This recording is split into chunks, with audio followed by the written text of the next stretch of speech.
और super exit poll आपके सामने।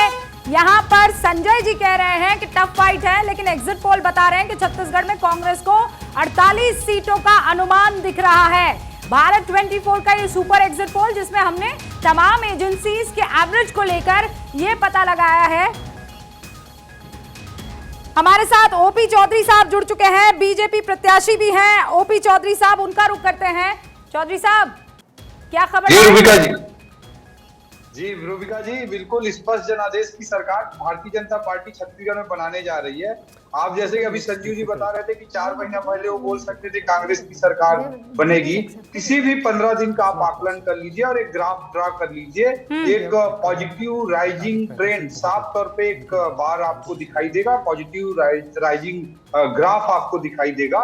ये पॉजिटिव राइजिंग ग्राफ निश्चित रूप से स्पष्ट जनादेश की सरकार छत्तीसगढ़ में बनाने जा रही है, इसमें कहीं कोई संदेह नहीं है। मतलब आप 4 महीना पहले बात करते, 3 महीना पहले बात करते, 2 महीना पहले बात करते, तो एक लगातार ट्रेंडिंग ग्राफ है पॉजिटिव डायरेक्शन में। चौधरी साहब, मैं बीजेपी के नेता के तौर पर आपकी इस भविष्यवाणी को सुन रही हूँ कि एक एक्स आईएएस ऑफिसर के तौर पर आपकी इस भविष्यवाणी को सुन रही हूँ, क्योंकि दोनों के अलग अलग आंकड़े आते हैं ना निकल कर। रूबिका जी देखिए, आंकड़ों में जैसे आपने भी जो सैंपल लिया होगा, बहुत छोटा सैंपल होता है, आप इस बात को मानेंगी। जितने भी एजेंसी से लिए होंगे उनकी सीमाएं हैं, बट मैं ओवरऑल यही बोलना चाहूंगा कि 32% वोट शेयर पिछले बार बीजेपी का था, वहां से कोई 41 दिखा रहा है, कोई 42 दिखा रहा है। तो इतना बड़ा जो पॉजिटिव ट्रेंड है वो मैं मानता हूं कि स्पष्ट जनादेश की सरकार की और भारतीय जनता पार्टी को लेकर जाएगी, इसमें कहीं कोई संदेह नहीं है। और ये कोई ज्योतिषा। चौधरी साहब सुनिए ना ओपी चौधरी साहब, हम यहाँ पर एक सुपर एग्जिट पोल बता रहे हैं, उसमें कहीं भी प्रभु आपकी पार्टी सरकार बनाती हुई नजर नहीं आ रही है। मतलब आज तक एक्सिस माई इंडिया 36 से 46 दे रहा है आपको, एबीपी सी वोटर 36 से 48 दे रहा है, इंडिया टीवी सीएनएक्स 30 से 40 दे रहा है, न्यूज 18 जन की बात 40 दे रहा है, सुपर एग्जिट पोल कुल मिलाकर 40। अब मैं कांग्रेस की तरफ आऊं सर, तो वो 50, 53, 56, 47, और अगर मैं उसका एवरेज निकालूं तो 48 बता रहा है। जी मैं यही बोलना चाह रहा हूँ कि देखिए, पिछले बार 15 सीटों पर थी भारतीय जनता पार्टी। 15 सीटों से आप खुद मान रहे हैं कि मैक्सिमम 46-48 तक जा सकती है। आपके एबीपी सी वोटर की हम रिपोर्ट की बात करें या आज तक की रिपोर्ट की बात करें, तो जो मतलब मैं बेसिकली यही बोलना चाह रहा हूँ कि ये जो पॉजिटिव ट्रेंड है वो बीजेपी के पक्ष में। 4 महीना पहले, 3 महीना पहले, 2 महीना पहले, आप हर पेज पे आप एनालिसिस करेंगे तो राइजिंग ग्राफ है बीजेपी के। मेरे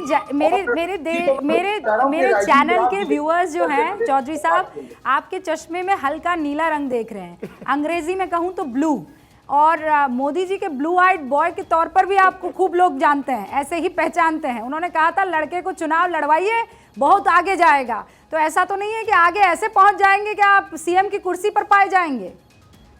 नहीं रूबिका जी, हमारे भारतीय जनता पार्टी में बड़े बड़े नेता हैं। हमारे रमन सिंह जी चुनाव लड़े हैं, अरुण साव जी हमारे प्रदेश अध्यक्ष हैं, बृजमोहन अग्रवाल जी हैं, अजय चंद्राकर जी, ऐसे बड़े बड़े दिग्गज नेता। मैं तो बहुत जूनियर कार्यकर्ता हूँ रूबिका जी, तो ये कोई बात ही नहीं है। अभी तो मैं कार्यकर्ता के रूप में पार्टी में काम कर रहा हूँ और आगे भी करता हूँ। अच्छा, लेकिन आप पूरी तरह से कॉन्फिडेंट हैं, और इस कॉन्फिडेंस की वजह मुझे बताइए ना, क्योंकि बाकी जो लोग दावा कर रहे हैं कि आप लोगों की सरकार नहीं बन रही है, वो आपसे ज्यादा कॉन्फिडेंट है चौधरी जी।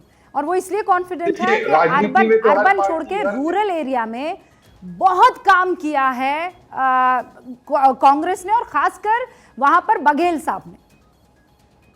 देखिए, रूरल एरिया हो चाहे अर्बन एरिया हो, हर जगह छत्तीसगढ़ एनआरकी का शिकार रहा है, माफिया राज का शिकार रहा है।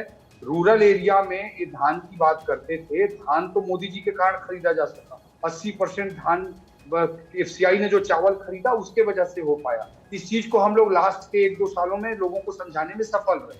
और उसके अलावा जो महत्वपूर्ण मुद्दे हैं, जैसे शराबबंदी का इन्होंने जो वादा किया था वो झूठा साबित हुआ। स्वयं सहायता समूह के कर्जा माफी की बात की वो झूठा साबित हुआ। हमने 12,000 रुपए मातृवंदन योजना का माताओं बहनों के लिए लाया, फिर 15,000 की बात करने लगे, लेकिन इसके पिछले घोषणा पत्र में उन्होंने 6,000 पर एनम की बात की, 6 रुपया नहीं दिए थे। तो चाहे गोबर की बात करते हैं, गोठान की बात करते हैं, सब माफिया राज के जरिए। एक बात बताएं, ये जो महादेव आपने करप्शन का बात मुद्दा उठाया, और चुनाव के ठीक पहले लगभग 15 दिन तक महादेव ऐप को लेकर आप लोग लगातार जो कांग्रेस पे एकदम हावी रहे, उसका कोई इम्पैक्ट इसमें देखने को नजर नहीं आ रहा, क्योंकि भ्रष्टाचार ना सिर्फ छत्तीसगढ़, मध्य प्रदेश, राजस्थान, तीनों ही जगह भ्रष्टाचार आपका सबसे बड़ा मुद्दा था। मध्य प्रदेश में पहले था, तो अब आपकी सरकार आ गई थी। नहीं, देखिए छत्तीसगढ़ में तो किस किस तरह से भ्रष्टाचार हुआ है, उसका इम्पैक्ट यही सब है बिल्कुल कि हुआ, लेकिन 15 उसका साल इम्पैक्ट क्यों भारतीय वोटर्स में नहीं दिख पा रहा? छोटी शिक्षा तक दे रहे हैं, पीएससी तक में घोटाला हुआ रूबिका जी। पीएससी जो युवाओं के लिए एग्जाम आयोजित होती है, संवैधानिक संस्था नहीं, पर है, उस तक चौधरी में साहब कन्विंस नहीं कर पाए शायद वोटर्स को। चौधरी साहब, ये मेरी प्रिय मित्र अदिति नागर पॉलिटिकल एडिटर है, वो आपसे सवाल पूछ रही थी। और अब ये बात तो सही है भाई, ये भ्रष्टाचार मुद्दा क्यों नहीं बन रहा है? मतलब ये वोटर लोग मान बैठे हैं कि आप लोग जैसे ही सफ़ेद कमीज और पजामे में आते हैं, भ्रष्टाचार तो आपको करना ही करना है, इसीलिए अब आपको बख्श दिया है, ये मान लिया जाए?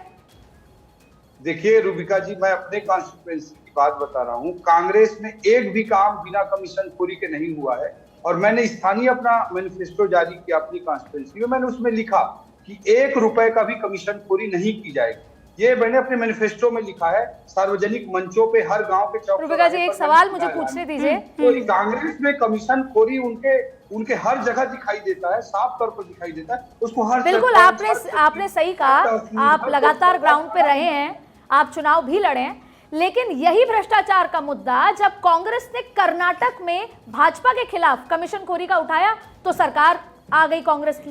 लेकिन यही कमीशन खोरी की बात जब आपने छत्तीसगढ़ में करी तो वोटर्स को इंपैक्ट नहीं हुआ। ये वजह मुझे समझाइए। देखिए अदिति, एक सेकंड रोक दो चौधरी साहब, अगर आपकी इजाजत हो तो इंडिया टीवी और सीएनएक्स का एक यहाँ पर आंकड़ा आ गया है। तेलंगाना में कांग्रेस को 63 से 79 सीटें मिल रही है। ये बड़ी खबर है। इंडिया टीवी सीएनएक्स का सर्वे ये बता रहा है कि तेलंगाना कांग्रेस की सरकार बनाता हुआ दिख रहा है। पूर्वानुमान ये कहते हैं कि कांग्रेस छत्तीसगढ़ और तेलंगाना में बल्ले बल्ले करती हुई नजर आ रही है। चौधरी साहब, देखिए तेलंगाना का ग्राउंड सिचुएशन बहुत ज्यादा मैं असेस नहीं कर पाया हूँ रूबिका जी, बट छत्तीसगढ़ के लिए तो मैं कॉन्फिडेंटली बोल सकता हूँ कि भारतीय जनता पार्टी की स्पष्ट जनादेश की सरकार बनने जा रही है। और तेलंगाना में भारतीय जनता पार्टी की स्थिति में वोट शेयर में निश्चित रूप से सुधार ही आएगा, ये भी मैं कह सकता हूँ। और बाकी मध्य प्रदेश, राजस्थान में भी बेहतर स्थिति रहेगी भारतीय जनता पार्टी की। कांग्रेस तो डूबती नाव है और ये धीरे धीरे संखी होती जाएगी। अच्छा, आप तो जहां से चुनाव लड़ रहे हैं रायगढ़ से, आप ये बताइए कि वहां आप कितने नंबर्स से जो है सामने वाले को पटकने वाले हैं? 30,000 to 60,000 के बीच में गैप रहेगा। मैंने लिख दिया है चौधरी साहब। ये डेफिनेटली रूबिका जी, मैं 3 तारीख को आपसे बात करूंगा। ऑल द बेस्ट चौधरी साहब, बहुत बहुत शुक्रिया हमसे बातचीत करने के लिए। ओपी चौधरी यहाँ पर पूर्व आईएएस कलेक्टर रह चुके हैं और इस बार भारतीय जनता पार्टी की टिकट पर रायगढ़ से चुनाव लड़ रहे हैं।